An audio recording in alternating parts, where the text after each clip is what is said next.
Assalamualaikum warahmatullahi wabarakatuh. Perkenalkan, nama saya Della Putriani dari Pendidikan Bahasa dan Sastra Indonesia, Fakultas Ilmu Pendidikan, Universitas Muhammadiyah Jakarta.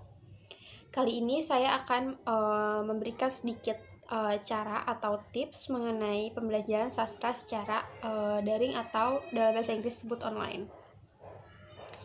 Jadi perlu kita ketahui juga apa itu sastra. Sastra merupakan sebuah cabang ilmu yang dimana melibatkan pengarang sebagai perantara untuk menyampaikan pesan yang ada di dalam karya itu sendiri.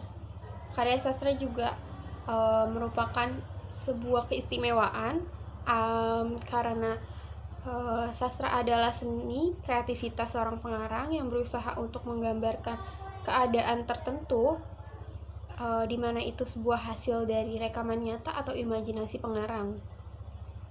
Maka untuk pembelajaran sastra secara daring atau online ini perlu adanya bimbingan dari orang yang memang ahli di bidangnya. Karena untuk memahami makna dalam sastra itu memang cukup sulit, jadi perlu pembelajaran yang lebih untuk memahami makna dalam karya sastra itu sendiri. Tapi tidak perlu khawatir karena pembelajaran secara daring ini bisa dilakukan di mana saja dan kapan saja. Misalkan dengan cara kita bertanya kepada guru, ini dilakukan oleh siswa baik dari jenjang SD, SMP maupun SMA. Selain itu juga bisa bertanya kepada orang-orang yang memang mempunyai pengetahuan lebih mengenai sastra. Juga bisa dilakukan secara autodidak atau mandiri dengan membaca buku-buku sastra seperti buku karya Alfian Rohmansyah yang diberi judul Studi dan Pengkajian Sastra, yang membahas mengenai definisi sastra, teori-teori sastra yang mutakhir, juga teori-teori sastra yang interdisiplin. Selain itu juga kita bisa membaca buku karya Budi Dharma yang berjudul Pengantar Teori Sastra, yang berisi kriteria sastra, kritik sastra, dan lain-lainnya.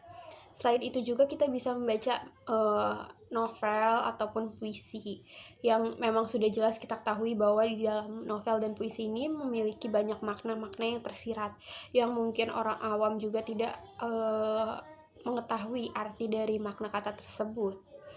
Jadi untuk itu kita juga perlu mempelajari mengenai sastra dan kajian sastra. Selain itu untuk memahami makna dalam makna tersirat dalam sebuah sastra ini, kita bisa mempelajari bagian dari linguistik seperti semantik yang memang membahas mengenai makna kata.